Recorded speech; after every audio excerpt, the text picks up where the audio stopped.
북한 보위부 요원이 자기 첫사랑을 총사령으로 보낸 바로 그날 밤 약혼자에게 울면서 말했습니다. 여보, 내 손에 피가 묻었어. 우리도 탈북하자. 그의 약혼자는 TV에 나와 인민은 조국을 지켜야 한다고 외치던 당 간부에게 초대소로 오라는 협박을 받던 외무성 직원이었습니다. 여러분도 아시다시피 북한에서 초대소는 고위 간부들이 여자들을 부르는 곳입니다. 더 끔찍한 건 그녀의 20살 여동생도 똑같은 날 똑같은 일을 당했다는 겁니다. 평양 성분 좋은 특권층이던 이들이 왜 연좌제로 가족이 수용소 가는 걸 알면서도 탈북을 감행했을까요? 지금부터 그 충격의 실화를 들려드리겠습니다. 이야기를 시작하기 전 무료로 누를 수 있는 구독과 좋아요를 눌러주시면 매일 마음을 울리는 탈북 이야기를 들으실 수 있습니다. 그리고 이 사연을 어느 지역에서 듣고 계시는지 댓글로 알려주세요. 한 분 한 분 반가운 마음으로 인사드리고 진심 어린 감사의 마음을 전하겠습니다. 이제 사연 시작합니다. 그 모든 것은 이렇게 시작되었습니다. 2012년 가을, 평양 모란봉구역 승리거리. 저는 매일 아침 6시에 일어나 출근 준비를 했습니다. 어머니께서 끓여주신 된장국에 옥수수밥 한 그릇, 김치 몇 점. 그게 우리 집 아침이었습니다. 외무성 간부 딸이라고 해도 여러분도 아시다시피 북에서는 쌀이 귀했으니까요. 정민아, 오늘도 조심해서 다녀오너라. 어머니는 늘 그렇게 말씀하셨습니다.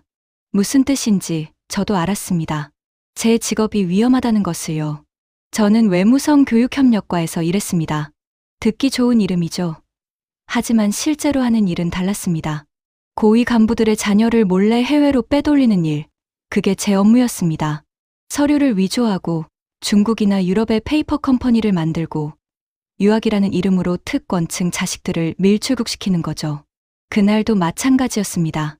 어느 당 간부의 딸을 영국 유학 보내는 서류를 만들고 있었어요. 그 아이 아버지는 TV에 나와서 인민은 조국을 지켜야 한다고 외치는 사람이었습니다. 근데 자기 딸은 런던으로 보내더라고요. 정민 동무, 이번 달까지 꼭 처리해 주시오. 우리 딸이 5월에 출국해야 하니까. 그 간부는 제 책상에 달러 뭉치를 툭 던졌습니다. 뇌물이죠. 안 받으면 저한테 어떤 일이 생길지 뻔했습니다. 저녁에 약혼자 철수를 만났습니다. 대동강변을 걸으며 그날 있었던 일을 얘기했어요. 여보, 오늘도 또 그랬어. 장군님 손자는 스위스 유학 가는데 시장 아줌마 아들은 굶어 죽잖아. 철수는 한숨을 쉬었습니다. 그도 외무성 보위부에서 일하는 사람이라 이 나라의 모순을 너무 잘 알았습니다. 나도 오늘 탈북자 한 명 신문했는데 말이야. 그 사람 눈빛이 살고 싶다는 간절함이었어. 우리는 서로 말없이 강물을 바라봤습니다. 그때는 몰랐습니다. 1년도 안 돼서 우리가 그 탈북자가 될 줄은 말입니다.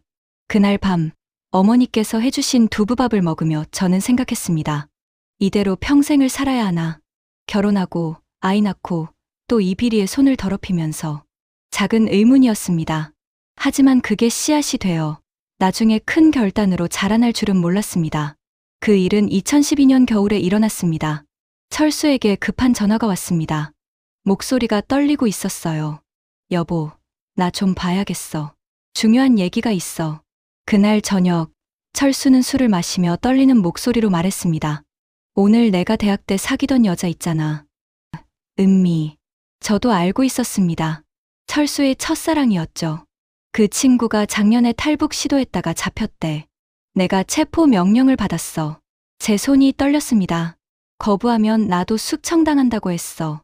어쩔 수 없이 내가 그 친구를 잡았어. 그리고 오늘 공개 처형됐어. 철수는 울었습니다. 40이 넘은 남자가 아이처럼 울더라고요. 내 손에 피가 묻었어. 은미가 마지막에 나를 보면서 오빠도 언젠가 자유를 꿈꾸겠죠라고 했어. 그때 제 머릿속이 하얘졌습니다. 우리가 지키는 체제가 사람을 이렇게 죽인다니. 얼마 후 제게도 충격이 왔습니다. 그 당 간부가 또 찾아왔어요. 이번에는 달러가 아니라 협박이었습니다. 정민 동무, 우리 딸 서류 잘 처리해줬으니까 이번엔 내가 동무를 좀 돌봐줘야겠구먼. 그 사람은 제 어깨에 손을 얹었습니다. 온몸에 소름이 돋았어요. 다음 주 토요일 초대소로 오시오. 우리 단둘이 저녁 먹으면서 얘기 좀 하자고. 여러분도 아시다시피 북한에서 초대소라는 건 간부들이 여자들을 부르는 곳입니다. 거기 가면 어떤 일이 생기는지 다들 알죠. 집에 돌아와서 어머니께 말씀드릴 수가 없었습니다. 철수에게도 차마 말을 못 꺼냈어요. 그리고 며칠 후 제 동료가 정치범 수용소로 끌려갔습니다. 유학 업무 실패했다는 이유로요. 그 친구 남편이 제게 와서 울면서 말했어요. 정민 동무, 우리 와이프 좀 살려주시오. 애가 셋이나 있소. 저는 아무것도 할 수 없었습니다. 무력했어요. 그날 밤 철수를 만났습니다. 더 이상 참을 수가 없었어요. 여보, 저 사실은 말이야. 떨리는 목소리로 그 간부 얘기를 했습니다. 철수의 얼굴이 굳어졌어요. 뭐? 그 개새끼가? 철수가 주먹을 쥐었습니다. 하지만 우리 둘 다 알고 있었습니다. 아무것도 할 수 없다는 걸. 여보, 우리 이대로는 못 살아. 결혼하고 아이 낳으면 그 아이도 이 지옥에서 살아야 해. 내 딸이 나처럼 당할 순 없어. 철수가 제 손을 꽉 잡았습니다. 알아. 나도 생각해봤어. 은미 처형하면서 나도 언젠가는 이 나라를 떠나야겠다고. 그날 밤 우리는 처음으로 탈북이라는 단어를 입에 담았습니다. 두려웠지만 더 이상 다른 선택지가 없었습니다. 2013년 새해가 밝았지만 우리에게 희망은 없었습니다. 그 간부는 계속 저를 괴롭혔습니다. 사무실에 들어올 때마다 제 뒤에 서서 어깨를 만지고 귓속말로 음흉한 소리를 했어요. 정민 동무, 언제까지 피할 거요? 내가 한 번만 보위부에 신고하면 동무 온 가족이 어떻게 되는지 알지? 협박이었습니다. 거부하면 저뿐만 아니라 어머니, 여동생까지 위험했어요. 그러던 어느 날 제가 유학 보낸 간부 딸이 영국에서 망명 신청을 했다는 소식이 들려왔습니다. 정민, 내 때문에 이렇게 됐어. 내가 제대로 교육을 안 시켰잖아. 그 간부가 제 멱살을 잡고 흔들었습니다. 이번 주 안에 처리 안 되면 너 정치범 수용소 간다. 집에 돌아오니 어머니께서 걱정스러운 얼굴로 말씀하셨습니다. 정민아, 요즘 내 얼굴이 왜 그러니? 무슨 일 있니? 아니에요, 엄마. 괜찮아요. 거짓말이었습니다. 하나도 괜찮지 않았어요. 철수도 상황이 나빠지고 있었습니다. 탈북 브로커 검거 실적이 부진하다며 좌천 위기였어요. 정민아, 나 함경북도로 발령 날 것 같아. 거기 가면 우리 결혼은 언제 하겠어? 함경북도요. 평양에서 멀리 떨어진 그곳으로 가면 우리는 헤어져야 했습니다. 그리고 결정적인 사건이 터졌습니다. 제 여동생이 집에 울면서 돌아왔어요. 20살, 평양교원대학 학생이었던 동생이요. 언니, 나 오늘 말이야. 동생은 떨리는 목소리로 말했습니다. 자기 대학 당 책임비서가 동생을 불러서 똑같은 짓을 했다고. 초대소로 오라고 협박했다고. 그 순간 제 머릿속이 하얘졌습니다. 아, 이게 대물림 되는구나. 나뿐만 아니라 내 동생까지. 저는 동생을 꼭 안았습니다. 동생아, 괜찮아. 언니가 뭐든지 할게. 너는 그런 일 당하지 않아도 돼. 하지만 속으로는 알고 있었습니다. 제가 할 수 있는 게 아무것도 없다는 걸. 그날 밤 철수를 만났습니다. 더 이상 참을 수가 없었어요. 여보, 우리 동생이 말이야. 동생도 똑같은 일을 당했어. 이 나라에서 여자로 산다는 게 이런 거야. 권력 없으면 짐승만도 못해. 철수가 주먹으로 벽을 쳤습니다. 내가 보위부에 있으면 뭐해? 아무것도 못 지키잖아. 내 여자도, 처제도 못 지키는 놈이 말이야. 우리는 그날 밤 결심했습니다. 여보, 우리 나가자. 이 나라 떠나자. 죽더라도 이렇게는 못 살아. 응, 나도 각오했어. 은미가 죽으면서 한 말. 오빠도 자유를 꿈꾸라고 했잖아. 이제 그 꿈을 이룰 시간이야. 하지만 문제가 있었습니다. 어머니와 여동생을 어떻게 하죠? 우리가 탈북하면 연좌제로 수용소에 갈 텐데. 일단 우리 둘만 나가자. 그리고 나중에 꼭 가족을 구해내자. 그게 최선이었습니다. 그리고 얼마 후 철수에게 기회가 왔습니다. 중국 단둥으로 출장을 가라는 명령. 탈북 브로커 이한기를 체포하라는 임무였습니다. 우리는 서로를 보며 고개를 끄덕였습니다. 이게 마지막 기회다. 2013년 3월 철수에게 명령서가 내려왔습니다. 박철수 동무, 중국 단둥으로 출장 가시오. 탈북 브로커 이한길 체포 임무요. 철수가 집에 와서 저에게 명령서를 보여줬을 때 우리는 서로의 눈을 바라봤습니다. 말하지 않아도 알 수 있었어요. 이게 우리의 마지막 기회라는 것을요. 정민아, 이번에 같이 가자. 공식적으로는 통역관이 필요하다고 신청할게. 정말 그래도 돼? 우리한테 다른 선택지가 있어? 이게 아니면 평생 기회가 안 와. 철수는 보이부에 신청서를 냈습니다. 브로커 신문에 영어 통역관이 필요하다고요. 일주일 후 승인이 났습니다. 그때부터 우리는 은밀하게 준비했습니다. 철수는 몇 년간 모아둔 달러를 숨겼고, 저는 중국에서 쓸 수 있는 옷가지를 챙겼어요. 평범한 출장 가방처럼 보이게요. 가장 힘든 건 어머니께 거짓말하는 거였습니다. 엄마, 저 중국 출장 일주일 다녀올게요. 그래, 조심해서 다녀오너라. 단둥은 춥다니까 옷 두껍게 입고, 어머니는 제 가방에 감자떡을 넣어주셨어요. 직접 만드신 거였습니다. 배고프면 이거 먹고, 엄마가 만든 거니까 맛있을 거야. 저는 눈물이 날 것 같았습니다. 이게 어머니가 해주시는 마지막 음식이 될 줄은 어머니도, 저도 몰랐어요. 엄마, 사랑해요. 건강하세요. 왜 갑자기 그래? 일주일 다녀오는 건데. 곧 결혼도 해야지. 그날 밤, 여동생 방에 몰래 들어갔습니다. 자고 있는 동생의 이마에 입을 맞추고 편지 한 장을 베개 밑에 넣었어요. 동생아, 언니가 한 일 잊지 말고 잘 살아. 언니는 너를 지키지 못해서 미안해. 언젠가 다시 만나자. 출발 전날, 대동강을 마지막으로 걸었습니다. 철수와 손을 잡고요. 여보, 무섭지 않아? 무섭지. 근데 여기 남아있는 게 더 무서워. 우리 동생 생각해봐. 저 아이가 또 그런 일 당하는 거, 난 못 봐. 맞아. 그리고 은미 생각도 나. 그 친구가 마지막에 한 말, 잊을 수가 없어. 이제 우리가 자유를 찾을 차례야. 우리는 모란봉을 바라봤습니다. 어릴 적 소풍 갔던 곳, 아버지가 데려가 주셨던 곳. 이제 다시는 못 볼 풍경이었어요. 여보, 성공하면 꼭 가족을 구해내자. 그래, 꼭 그렇게 하자. 어머니랑 동생, 꼭 데려올 거야. 우리는 알고 있었습니다. 그게 불가능한 약속일 수도 있다는 걸요. 하지만 그 약속이 없으면 떠날 수가 없었어요. 다음 날 아침, 평양역에서 기차를 탔습니다. 신의주행 열차였어요. 창밖으로 평양이 점점 멀어졌습니다. 어머니가 싸주신 감자떡을 꺼내 한 입 베어 물었습니다. 눈물이 났어요. 이게 북한에서 먹는 마지막 음식이 될 거라는 걸 알았으니까요. 엄마, 미안해요. 불효자식이 되어서. 하지만 이렇게라도 안 하면 우리는 다 죽어요. 철수가 제 손을 꽉 잡아줬습니다. 괜찮아. 우리 꼭 살아남아서 어머니 다시 뵙자. 기차는 북쪽으로 달렸습니다. 압록강을 향해서요. 2013년 3월 15일 중국 단둥에 도착했습니다. 압록강 철교를 건너는 순간 제 심장이 터질 것 같았어요. 저 강 하나만 건너면 자유인데 우리는 공식 임무로 건너고 있었으니까요. 단둥 조선식당에서 브로커 이한길을 만나기로 했습니다. 철수가 미리 연락을 취했거든요. 브로커를 체포하러 온 척하면서요. 여보, 떨지 마. 우리가 지금 잡으러 가는 사람이 우리를 구해줄 수도 있어. 말이 안 되는 상황이네. 보위부 요원이 브로커한테 도움을 청하다니. 식당에 들어서자 50대 조선족 남자가 우리를 기다리고 있었습니다. 이한길 형님이었어요. 철수가 먼저 말을 꺼냈습니다. 이한길 동무, 당신을 체포하러 왔소. 이한길 형님은 웃었습니다. 여유 있는 웃음이었어요. 보위부 동무, 나도 그걸 알고 나왔소.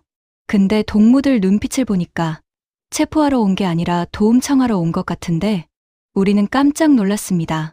어떻게 알았을까요? 내가 10년 동안 탈북자 500명을 도와줬소. 사람 눈빛만 봐도 알아. 당신들 탈북하고 싶지.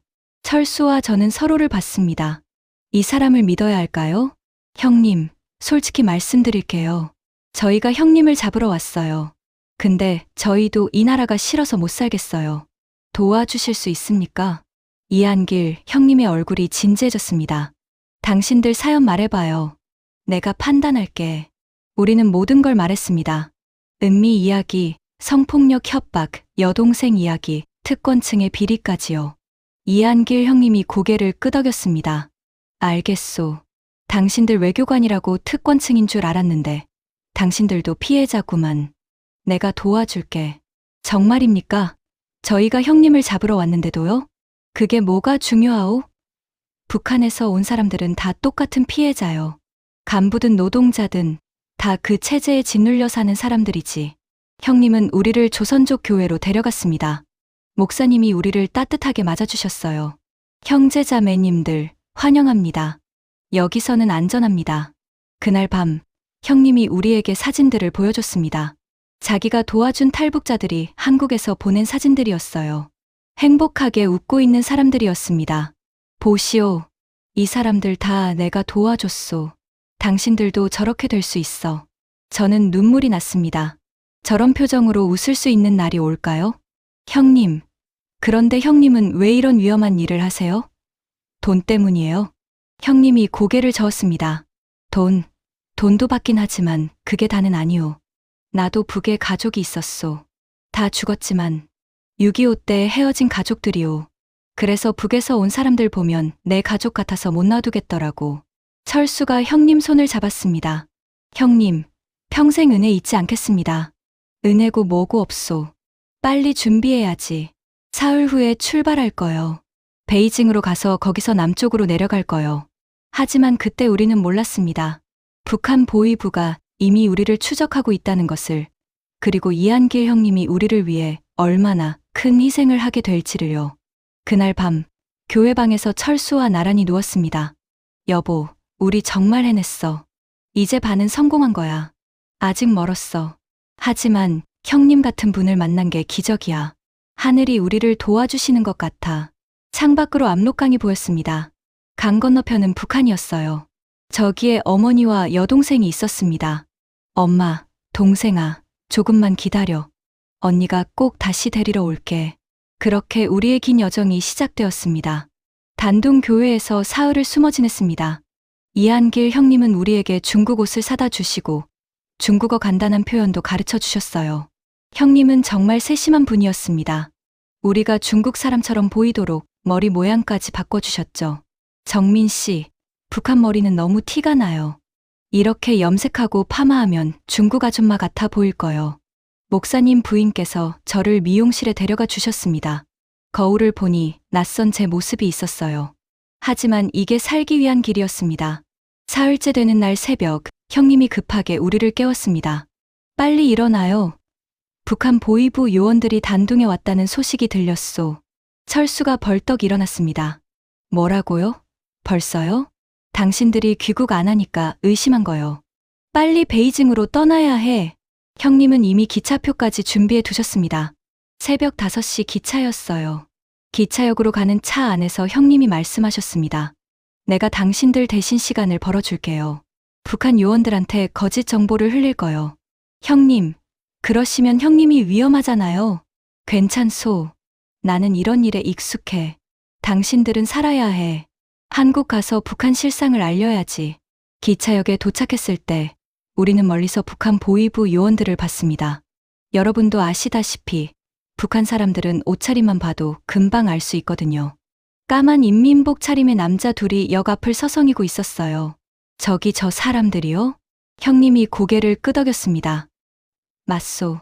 내가 저 사람들 주의를 돌릴 테니까 당신들은 빨리 기차에 타요. 형님, 정말 괜찮으시겠어요? 걱정 말고 가요. 나는 중국 국적이니까 그쪽도 함부로 못해. 형님은 우리에게 봉투 하나를 건네셨습니다. 달러가 들어있었어요.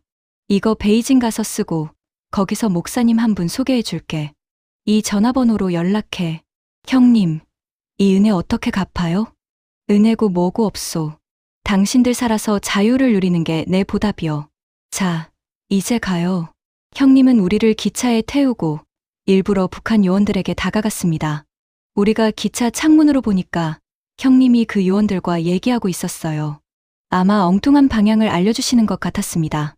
기차가 출발했습니다. 형님이 손을 흔들어 주셨어요. 우리도 창문 너머로 손을 흔들었습니다. 형님, 고맙습니다. 꼭 다시 뵙겠습니다. 하지만 그게 마지막이었습니다. 나중에 안 사실인데 그날 이한길 형님은 북한 요원들한테 붙잡혔습니다. 거짓 정보를 흘렸다는 게 들통난 거예요. 그리고 형님은 북한으로 끌려갔습니다. 그 소식을 들은 건 한 달 뒤였어요.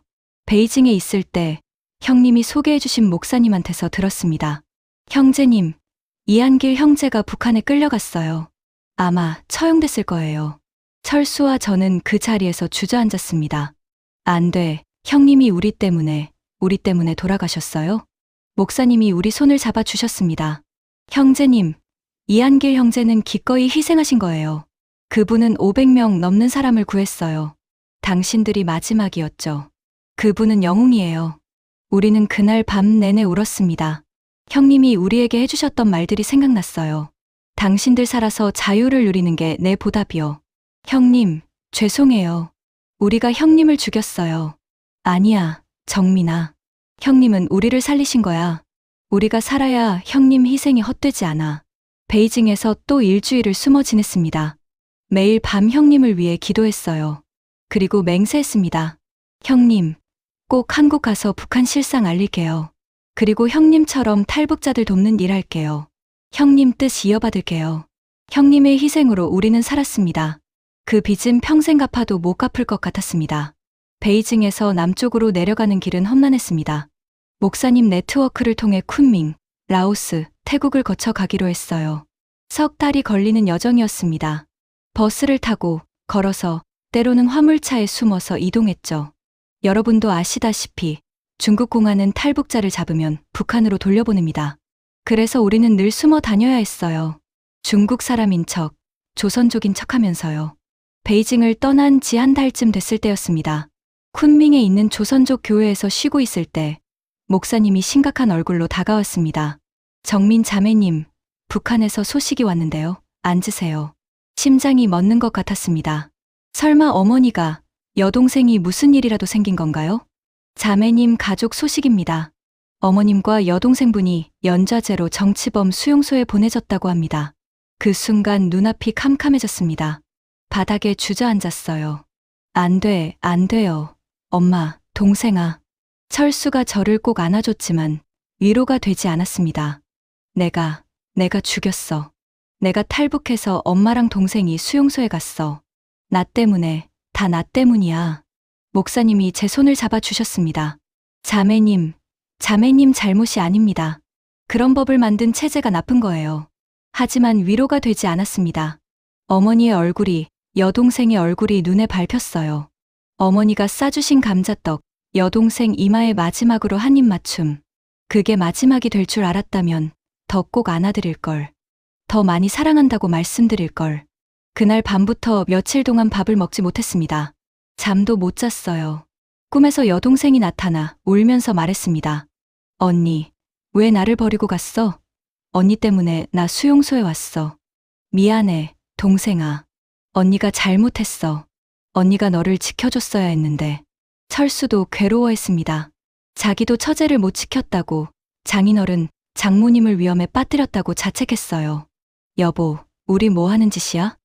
자유를 찾겠다고 가족을 지옥에 보냈잖아. 아니야, 정민아. 우리가 살아야 해. 살아서 세상에 알려야 해. 그게 우리가 할 수 있는 유일한 일이야. 쿤밍에서 라오스로 넘어가는 길도 험했습니다. 산길을 며칠 동안 걸었어요. 발에 물집이 잡히고 몸은 지쳤지만 마음의 고통이 더 컸습니다.